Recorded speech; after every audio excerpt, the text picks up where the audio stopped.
Hey guys, Benji Gonzalez, and today we're gonna do something a little bit different.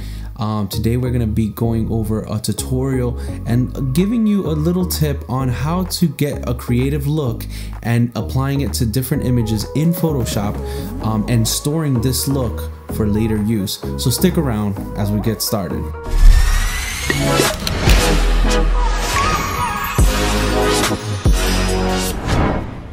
So last week I had the privilege of going out to Soho, Manhattan. We went with my buddy Josh Luciano, who's a fellow YouTuber. Check out his channel because in his channel you're gonna see a competition that me and him did. It was a challenge of a 5-minute shoot, and we get only 4 images out of that shoot. Now for me, I was at a disadvantage. It was not my camera that I was using and not my lens. I didn't have my custom buttons set up, so I didn't know what was going on. But after I got the trick, I got the exposure of the flash real quick and we had fun. So go over to his channel to see that competition and that challenge. It was very fun and it was a blast. And we had Christina as a model, and she's an influencer for curly hair girls and for makeup. So go ahead and check out their channels. It's gonna be in the description below, and check out their Instagrams as well.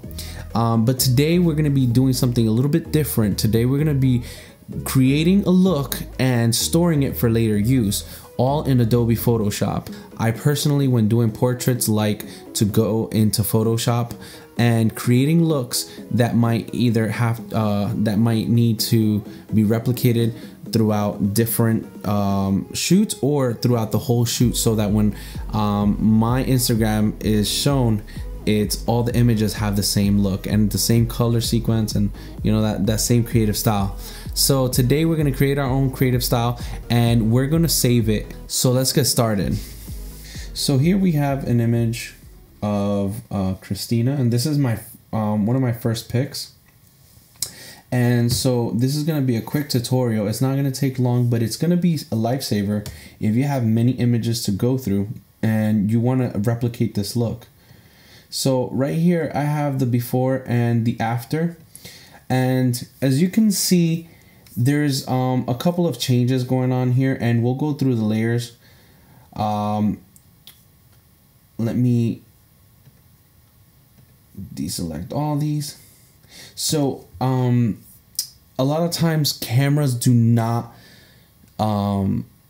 capture what's in real life. Sometimes colors are skewed, so sometimes you have to adjust the colors or saturate some colors that you feel for your look is going to be the best thing. So I remember this t-shirt being very pink and very saturated. Somehow, some way, and the dress looks a little washed out, so I raised the saturation just for the pink colors, and I did that by adding an adjustment layer, a hue saturation layer, selecting the pink, right, and then kind of sliding it over.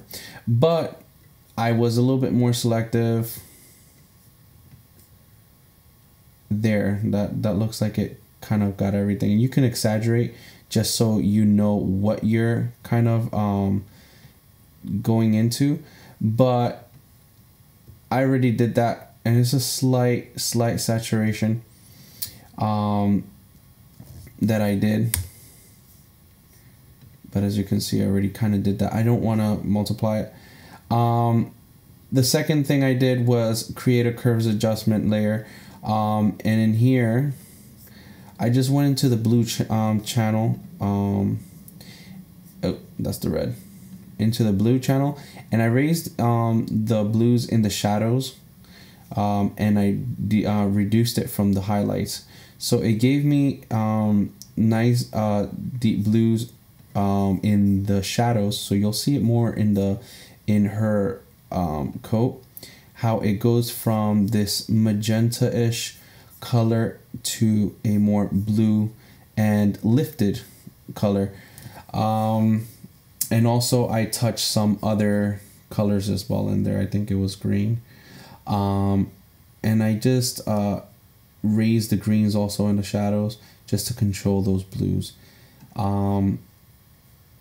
Then I desaturated the greens just a little bit, but most importantly, I added some boost to the yellows. I really wanted the yellows to come out in this picture, but I didn't add it to the whole image. I added it to the yellows in the paint, in the artwork, and also in her hair.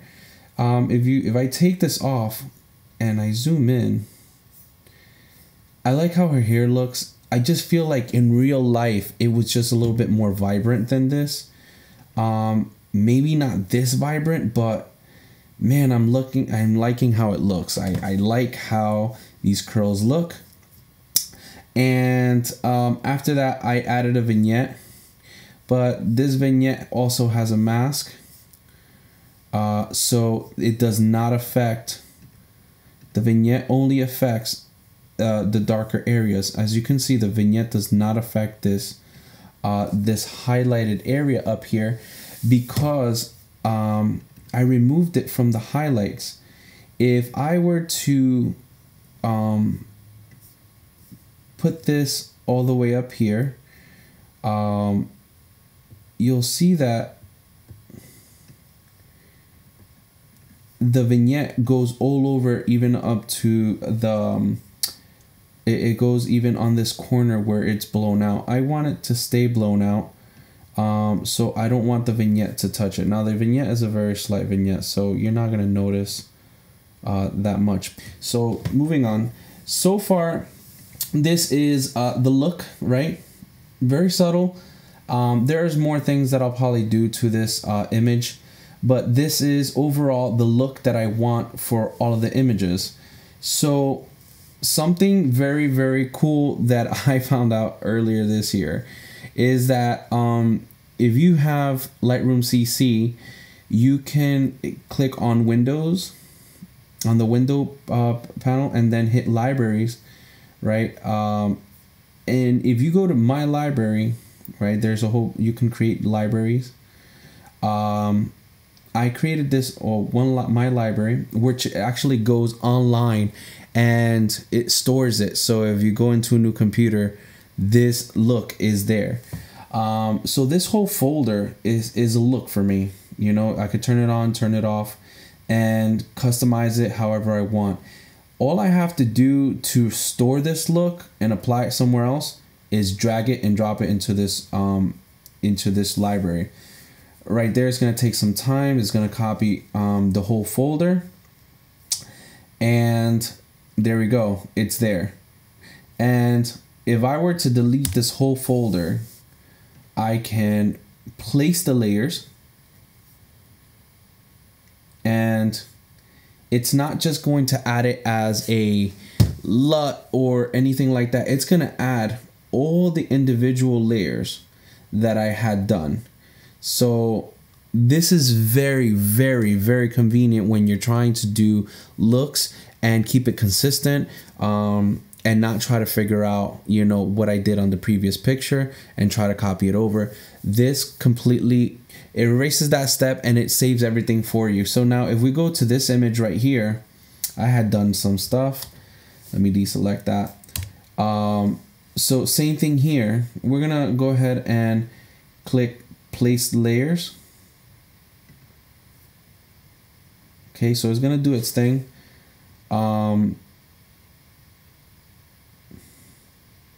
Perfect. So it copied the look.